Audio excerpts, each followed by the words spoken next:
Hi, this is Eric Ruderman from Northwestern University in Chicago, and I am here for Room Now at the ACR Convergence 2020 with a perspective on psoriatic arthritis. I'm going to look today at a couple of abstracts at this meeting that I think have enormous implications.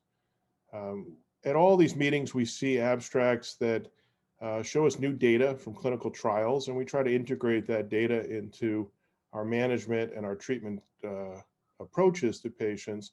And every once in a while, you get some data that has the potential to really change the treatment paradigm for a disease. And I actually think that two abstracts at this meeting on upadacitinib and psoriatic arthritis actually have the potential to do that, and not just for upadacitinib, but just overall for the way we treat psoriatic arthritis.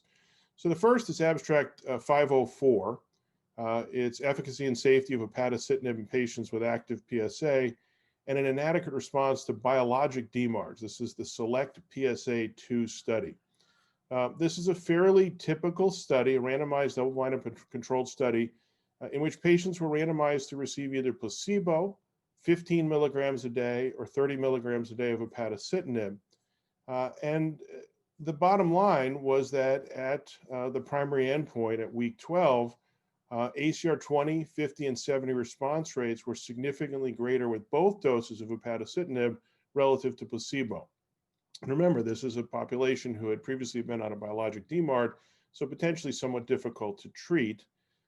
The response rates were actually quite good, with about a 60% ACR 20 response and about a 35% ACR 50 response across the two groups.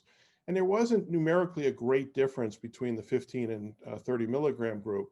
As you know, the 15 milligram dose is the dose that's approved for rheumatoid arthritis, and that's clearly from this data the appropriate dose for psoriatic arthritis. Also in this trial, other outcomes in psoriasis and psoriatic patients were also improved with upadacitinib, including enthesitis and dactylitis, excuse me, and importantly, skin response. The PASI 75, again, for both groups on upadacitinib, was over 50% in this trial. And so this sets the stage for an oral agent that can give response rates similar to what we've seen with biologics in patients with psoriasis and psoriatic arthritis. We've seen data with other kinase inhibitors before, and particularly tofacitinib, which is approved for psoriatic arthritis, though the skin response there was not as good. I think the other trial, though, is the one that, to me, has the potential to change paradigms, and that's abstract 2026. This was the SELECT PSA-1 study. Same study in patients with active PSA who had an inadequate response to non-biologic DMARDs, and here there was an active comparator of adalimumab. Again, two doses of upadacitinib, 15 milligrams and 30 milligrams, and the two doses were similarly effective at achieving an ACR 20, 50, and 70 response rate, here even a little bit higher. Again, remember, these are not patients who failed a biologic DMARD previously, so perhaps a little bit more responsive.